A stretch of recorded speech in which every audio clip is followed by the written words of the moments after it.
Investment advice provided on the following program is on an individual basis. Listeners should not consider today's discussion as a recommendation for any investment and should carefully evaluate before investing. This is Your Real Estate Today on News Talk 1110 W. Hello and welcome to the show, Your Real Estate Today. It's Paul Jameson, your host. Happy Saturday. We're so glad that you are with us on your Saturday afternoon.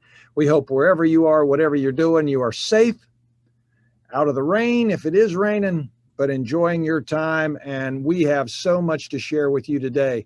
It is a great opportunity for me today to spend time with you. And today I'm running solo. So you're going to hear me for the whole show today. I've sat down. I got tremendous things to share with you and things I'm really excited about.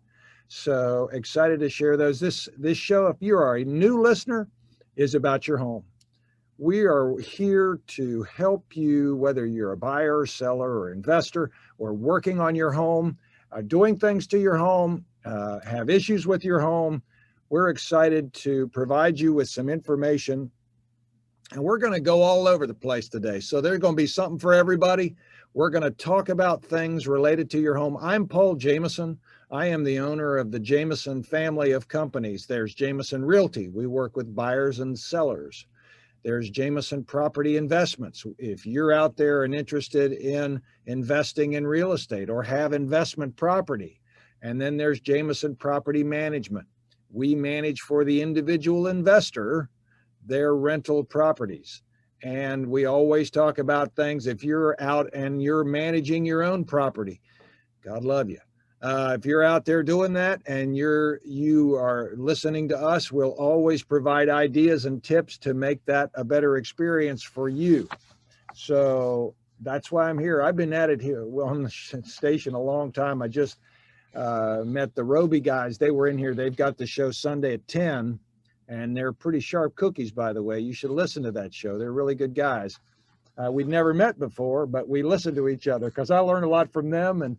And they were very kind and gracious to me when I came in today and interrupted the final part of their segment. So, all right. So I am not actually alone. TJ's in here with me. You know, the famous TJ, he's always either criticizing food and telling you about a good place to dine, or, you know, he's supporting a lot of people around here, and thankful to have him with me today. So he will make funny faces at me if I say the wrong thing. So, all right. So I want to make sure today I go to the way I always start. What did I learn this week? I try to give you relevant material that is just kind of coming out on an ongoing basis that I can tell you about it. All right. So first of all, let's talk about the majority of people use their savings for a down payment. But those that don't have savings seek their money elsewhere. So this is going to be interesting to you. Things have changed a little bit. Where do they get the money? Right? Where do they get the money? I'll tell you. Mom and dad. Hey. And mom and dad could be of any age. There have been some mom and dads that have bought properties for people my age, and I'm not telling you how old I am, 60, that they've borrowed money from their 85, 90-year-old parents. That's okay too, because a lot of times they're going to be inhabiting that home with them. So they want to contribute. I think it's cool. All right. Where else do they get it? They get it from the seller. Well, oh, wait a minute. I'm selling them a house. I'm not supposed to give them the money to buy it too, am I? Oh, yeah. Many times in a real estate transaction now, the seller, i.e. the person selling, is providing funds through the transaction to the buyer, whether it be in a concession for closing costs, things you pay up front in order to purchase the home, or in some cases as a part of the transaction. And there's limits that are on that, but it does happen in many, many cases. Also, there are a lot of programs out there that provide the ability for you to put very little money down, like USDA. There are certain segments of the market that are USDA eligible, meaning you can get 100% financing. There's, of course, VA. For those brave that have served our country and who we admire, they have a benefit called the VA loan. You can get 100% financing. I just heard the other day from somebody who's a vet, pretty cool guy. He is purchasing a property that I represent the seller on. He told me he got a VA loan for 2.25% fixed. 2.25%. That's amazing. 2.25%. Wow. Way to go, vets. Woo! All right. You deserve it. Okay. All right. So let's talk about condos versus single family homes for a minute. All right. How do they compare to each other? Condos have had some relatively sluggish price growth. In part, they're not as desirable among home buyers during a pandemic. But also, the number of condos buyers have to choose from has been on the rise. The supply of condos for sale in the U.S. climbed 3.6% in August and a seasonally adjusted basis, while the number of single-family homes plummeted 26%. Going up 3.6% doesn't sound like a lot, but going down 26% in supply for single-family homes is a bunch. All right. New listings of condos surged 18.4% year over year in August, and a seasonally adjusted basis, and the second consecutive month of double-digit gains, compared to an increase of just 1.8% in new listings of single-family homes, explains the large gap of growth between the two types of properties. Many Americans are putting their condos up for sale because they've realized that owning a single-family home is now possible for the first time, thanks to record low mortgage rates and remote work. Landlords have also been selling condos that they've previously rented out because the rental market has been showing signs of weakness due to the coronavirus, especially around the condo market. So, what does that tell you?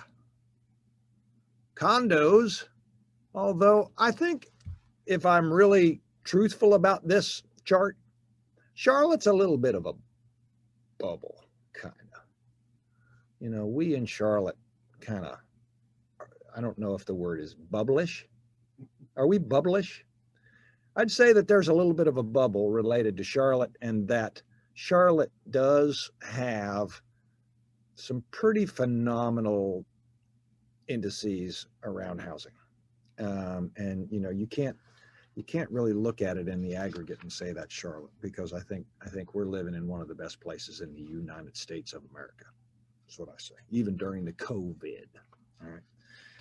34% of millennials say that having a garage is a low priority in a home. Well, thank goodness all those millennials living around NoDa and everywhere else, they don't have them. So I guess you just kind of have to say you like them, because you're not going to get one anyway down there.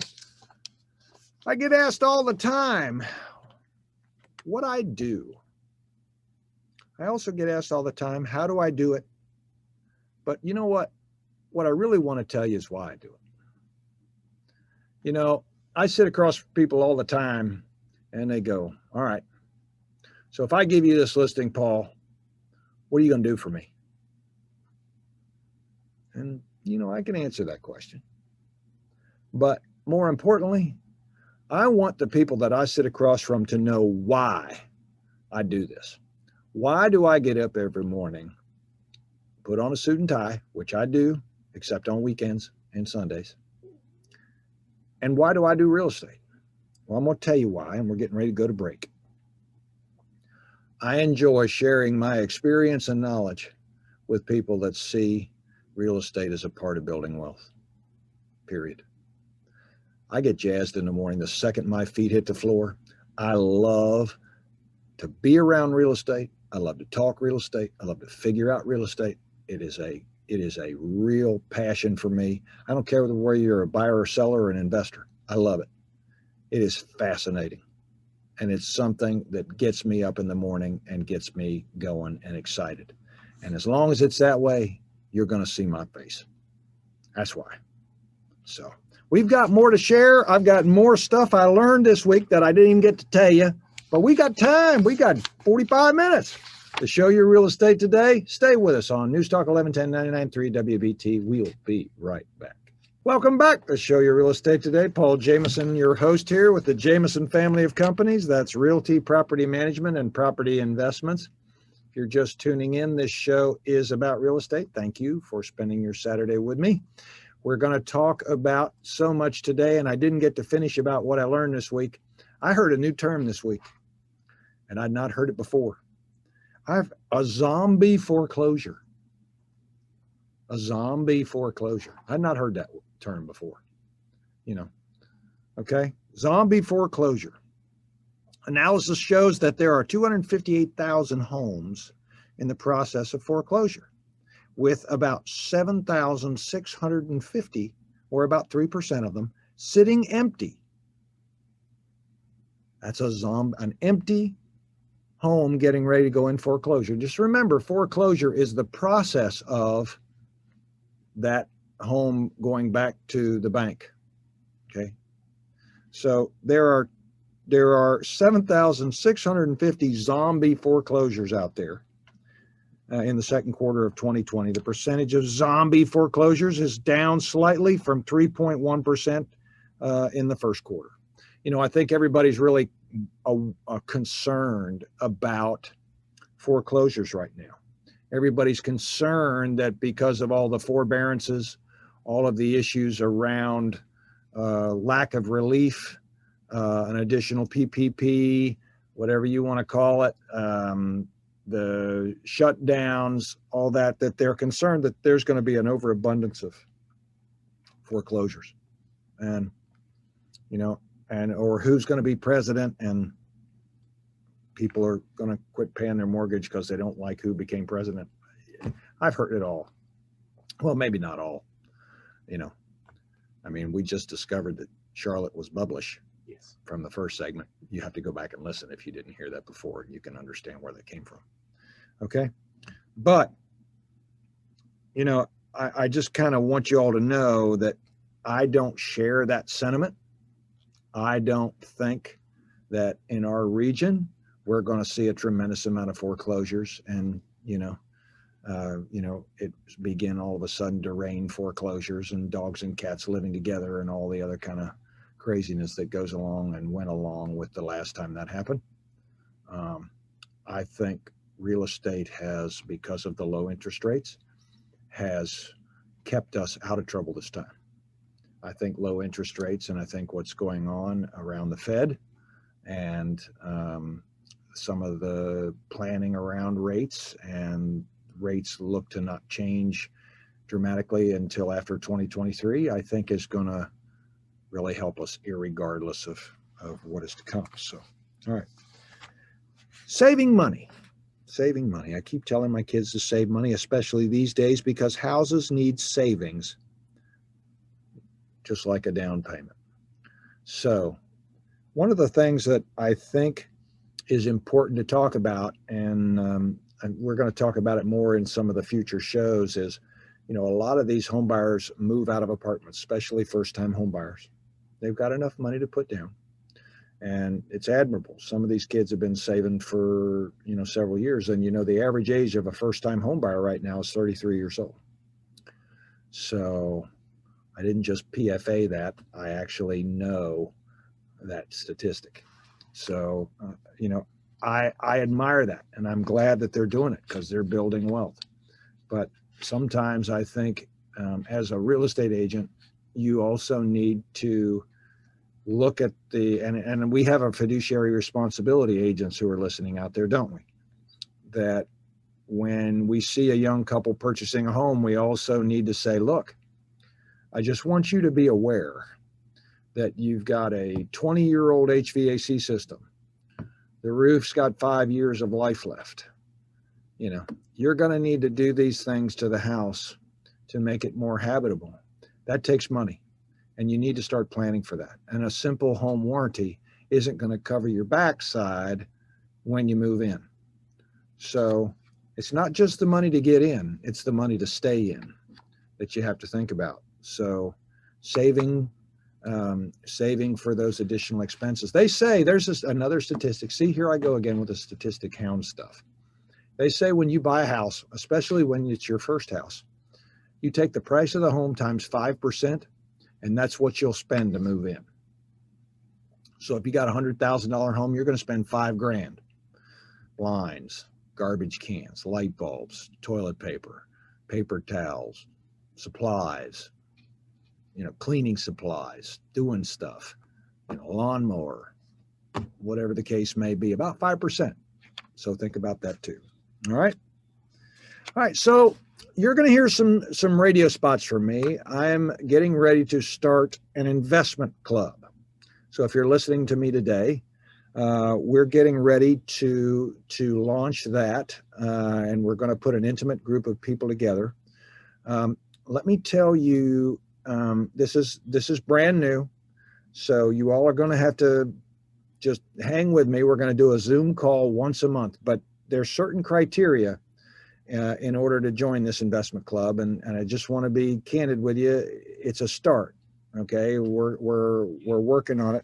We want you to have at least $75,000 to invest, whether it's in cash, self-directed IRA, or what other funds, or a piece of property you'd like to convert into an investment property, or you just want to grow your existing portfolio of existing rental properties. All right. We're going to, again, meet once a month on Zoom, and then eventually we want to meet in person. And if you qualify for that, we'd like you to call us at 846-DONE, 846-3663, or jump on my website at myjamesonhomes.com, fill out the contact form and get it into me. And again, it's going to be a very small, intimate group. We're going to talk about investment real estate. We're going to get all your questions answered, help you feel comfortable diving into that. And again, you're going to hear some spots on that throughout the week on WBT. But I've been asked to do this by many, many people that want to get started in investing in real estate. So we're going to give it a go. So we do listen. So if you do qualify, we'd love to hear from you. All right, 846-DONE, 846-3663, or myjamesonhomes.com. Okay. All right. So now, I also read a very interesting article. I'm going to try to make the show as interesting as I can for you today. So this is going to be a little off the handle, and I hope it comes off the way that I want it to. Otherwise, I'm going to tell TJ to erase it or edit it and put music over top of it if it doesn't work. All right. I read this week and it caught my eye. So if you go into the desert and you catch 100 red fire ants, as well as 100 large black ants, and you put them in a jar, at first, nothing will happen. However, if you violently shake the jar and dump them on the ground, the ants will fight until they eventually kill each other. The thing is, the red ants think that the black ants are the enemy and vice versa, when in reality, the real enemy is the person who shook the jar. This is exactly what's happening in our society today. Liberal versus conservative, black versus white, pro-mask versus anti-mask. The real question we need to be asking ourselves is who is shaking the jar and why? So, my thing for you all is, we're not going to shake the jar about real estate. We're not going to spin the fact that we think that you should go out and rush and cash in all of your stocks and buy real estate, or sell all of your real estate and buy stocks, or bury the money in your mattress. Okay? We live in the greatest country in the world. We have a lot of smart people out there, and we have founding fathers that not only fought for us and sacrificed for us, and people that have sacrificed their life for us through the military We have the best place to live that I could ever think of anywhere. So I'm not going to shake your jar. I'm going to sit there and look at it with you and watch the ants. And we're going to do it together. So Jameson Realty is what we're about, and your property and your happiness and your wealth and growth. Welcome back to Show Your Real Estate Today. I'm Paul Jameson, your host. Happy Saturday with the Jameson Companies, Realty, Property Management, Property Investments. I've been working on that guitar little series there for you. I got some guitar lessons on Facebook. How am I doing, TJ? Is that better? It's good. Am I getting better? You're solid, yeah. Good A deal. regular Dave Massey. Oh, I'm telling you. Yeah. I really wanted to work hard on it for you, man. Make it good. All right. So let's start out this segment with a controversial topic in real estate. Are you ready? Here we go. Do open houses really work? Or are they just an excuse for the neighbors to come over and look at your stuff? Do open houses really work? Well, I'm going to give you the answer. Yes. Next topic? No, I'm just kidding. All right. So why would I say that? Do open houses really work? Because I do. I get asked this all the time. Open houses don't work. Just the neighbors come over and eat the cookies and water you put out, and they tell everybody that's coming in there what's wrong with the neighborhood, because they want to run you off. Wrong. Let me just tell you why I'm so positive about open houses. Are you ready? Number one, neighbors want to pick their neighbors. What in the world do I mean by that? All right. Neighbors want to pick their neighbors. A lot of times a neighbor will say, hey, it's got a good friend. Hey, the house next door has come up for sale. We would love it if you and Joe would come over and take a look. We'd love to live next door to you.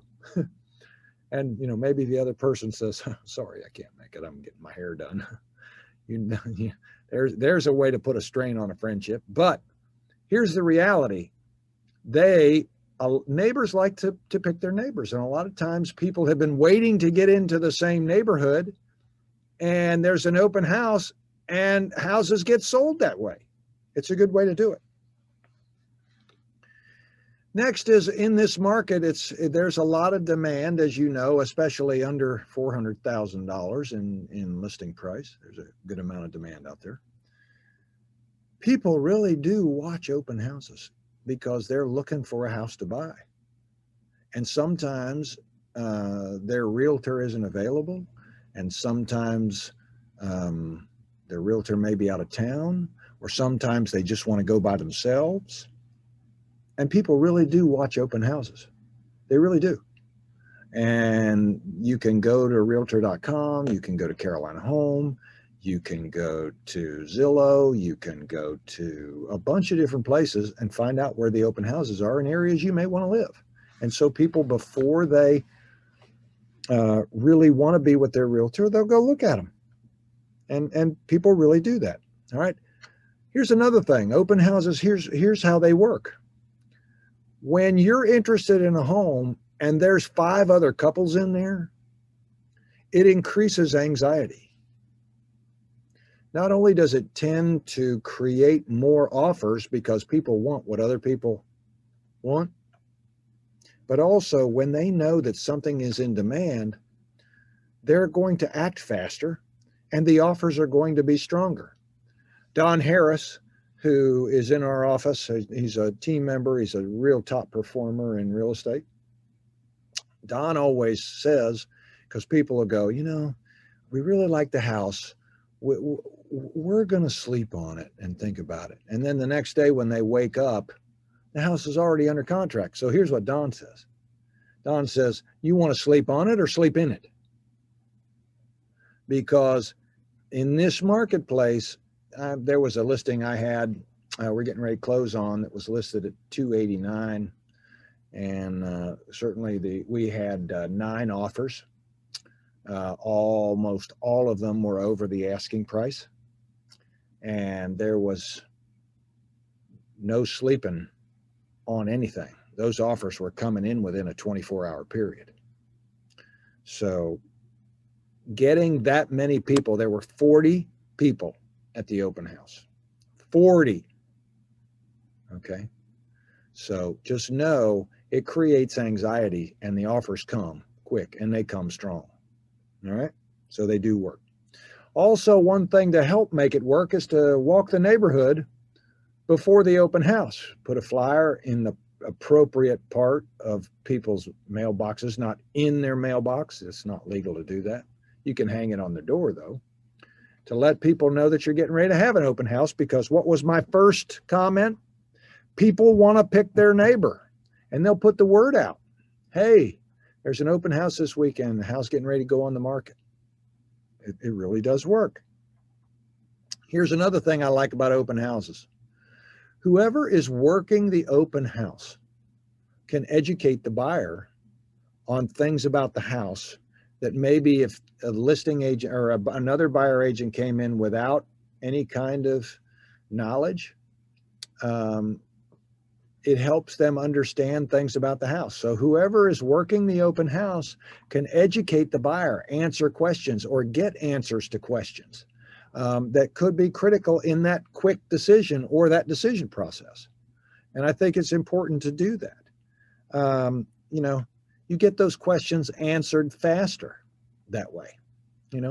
Like one of the ones we had a couple of weeks ago, was it, they wanted to know when was the last time the pool was serviced?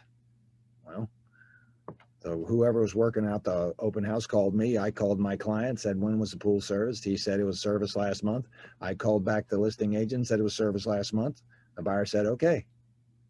Or, particular questions get answered quickly, and they get answered while the person is still there and excited. So I think it's a plus. There are bonds that get formed at open houses. Now, look, listen to how I'm explaining that, okay? Working the open house is the agent. The agent also represents a buyer that comes in. So you got an agent representing the seller, an agent representing the buyer. A lot of times, based on the questions that get asked and how they're asked, it tells a lot about how the rest of the transaction is going to go. And many agents understand that the whole goal is a win-win, win for buyer, win for seller, and to get to the finish line. But if one of the agents goes into attack mode, that could be a symbol. If you call the baby ugly and they go into attack mode, it's a good signal on how the transaction may go. So something to think about. And bottom line for an open house is this: if you listen to nothing else I said, and the reason why an open house works, you control the message and you get valuable feedback that you can share with the seller. So if people are going, I don't like to color this bedroom. I'd have bought it if this bedroom was blue. First thing I'd say is, what are you, crazy? I'll buy you a gallon of paint. Let's go.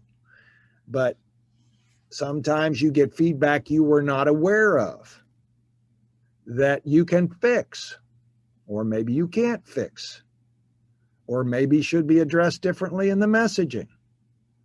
So it's valuable to get feedback from people like a light fixture. You can change a light fixture if people hate it, right? You can do things to make the house fixed based on the feedback that you get. So it allows you not to do that assume thing, right? Okay, so that's a good reason to do an open house. So where do agents typically make mistakes on open houses?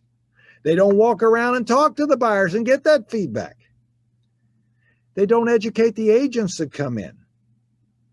They worry more about marketing themselves to unrepresented buyers than they do over the house. It's not good. Again, why they are there is to help determine if that house is right for that buyer and for that seller. Not that that person is right for them or not, right? Also, you got to pull up the blinds, man. Bring the light in. Hey, man, you got to pull up the blinds. Get the light in. Light is good. Turn the lights on. I went to an open house. It was like going into a cave. I'm like, can you turn the lights on? I can't really see. Turn the lights on. Get a thank you letter from Duke Power. It's just for a day, right? And provide some food. Why? If they eat in it, they'll live in it. Get them to eat in it and open the door. For goodness sake, make it inviting. All right. We'll be back for the next segment to show your real estate today. We've got more to talk about. We're going to do some quick kitchen renovation ideas. To show your real estate today, I'm Paul Jameson. Stay with us here on News Talk 1110, 99.3 WBT. Hey, welcome back. To show your real estate today, Paul Jameson here with the Jameson Companies. That's Jameson Realty, Jameson Property Management, Jameson Property Investments. Happy Saturday. If you're just tuning in, this show is about real estate. We're going to educate you in any way we can and share things with you to hopefully make your buying, selling, investing, or home owning experience a happy, healthy one. Right before the break, I promised you some quick kitchen renovation ideas. But before I do that, I was reminded that if you are a real estate agent, and you have as much gray hair as I do, you can close your ears and go get a cup of coffee and not worry about this next little ditty until I get to the kitchen renovation part. If you're a seller or a buyer, when you're thinking about hiring a realtor, I want you to ask them questions about what I'm about to tell you right now. I'm going to tell you the secret on how to communicate an offer to the other agent. I'm going to tell you how I do it and not try to belabor the point, but I'm going to share with you a secret. Most people would hold that to themselves, but I'm not. But before I tell you how to communicate it, let's talk about it. What is it? It would be the offer, okay? Remember, there's this buyer and their buyer agent, seller and their listing agent.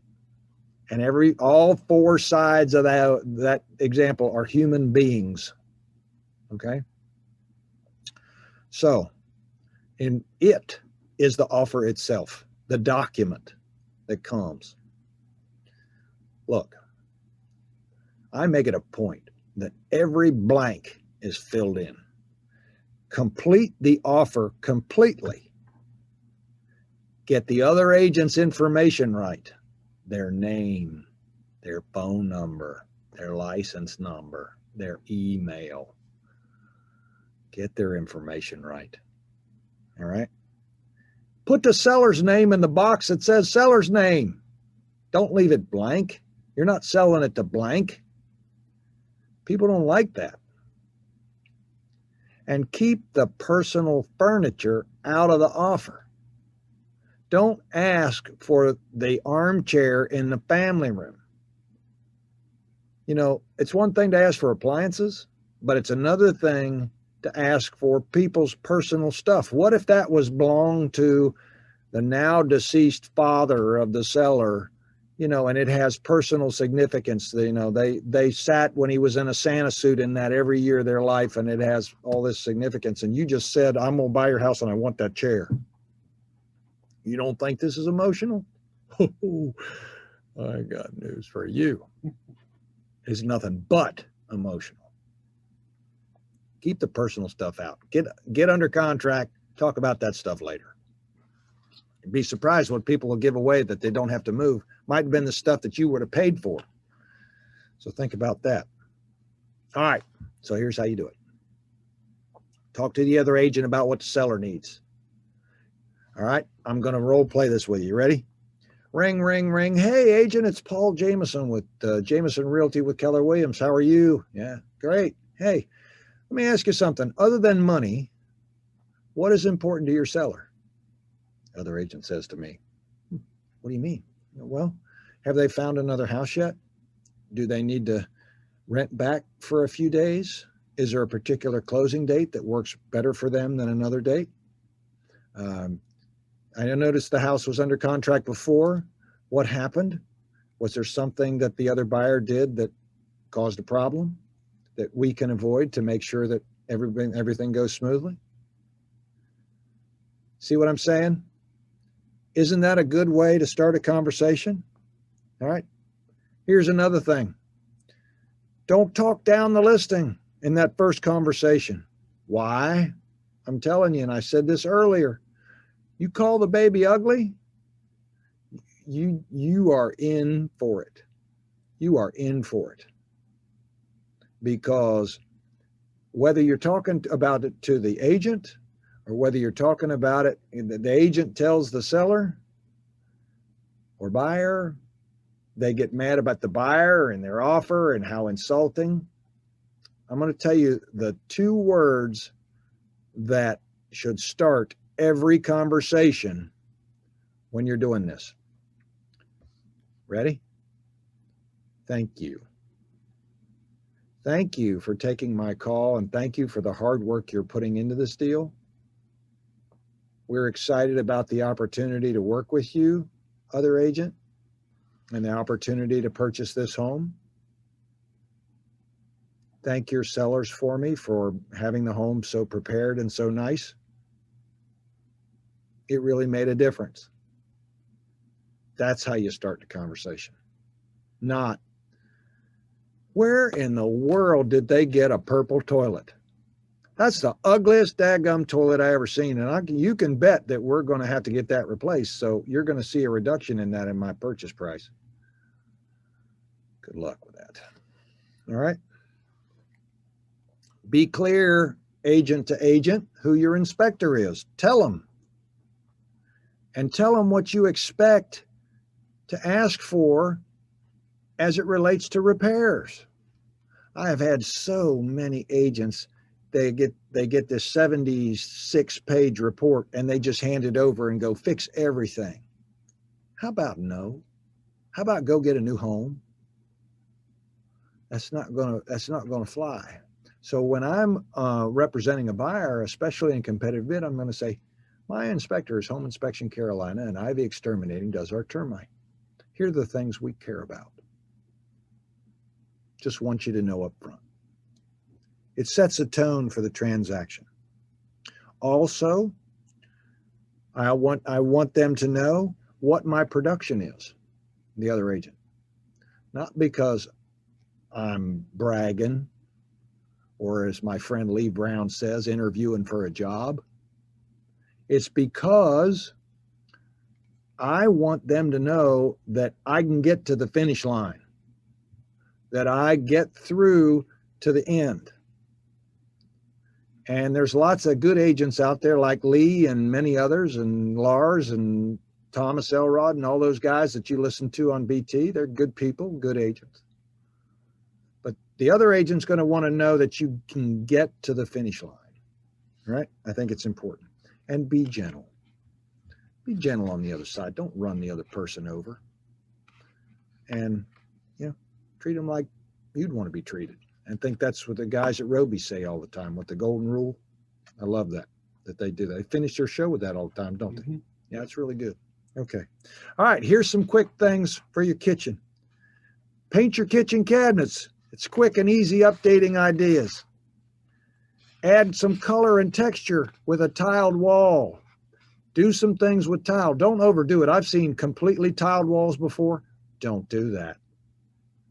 Okay. I've also seen floor tiles on the side of a wall before mica squares. It does not look good. Okay. I think that Magnolia lady, she would hate that too. Retile your backsplash. Create an exposed brick look. Hang wallpaper. Wallpaper is back, people.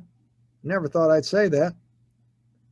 Put a throw down on your kitchen rug. Don't throw yourself down on the kitchen rug. Put a throw down on your kitchen in your kitchen floor.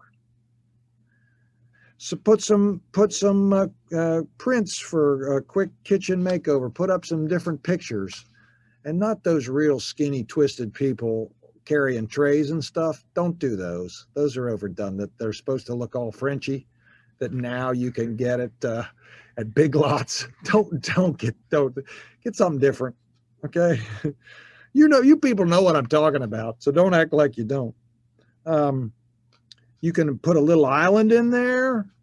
You can hang up some cookery, like a giant fork and spoon. You guys remember where that came from? What was that show? Was it with Archie Bunker? Didn't they have a big, or what? Maybe that was a different one. Well, anyway, doesn't matter. All right, there's plenty of things. Switch out the curtains. Do some things with the handles. Mix and match your cabinets, change out the doors, maybe call American Wood Reface. All right, well, I've run out of time. To show your real estate today, we miss you guys. Call us at 846-DONE, 846-3663. We'd love to help you buy, sell, or invest. Thanks for spending your Saturday with me, and we hope to see you next week. To show your real estate today, you're on News Talk 1110 and 99.3 WBT. God bless you.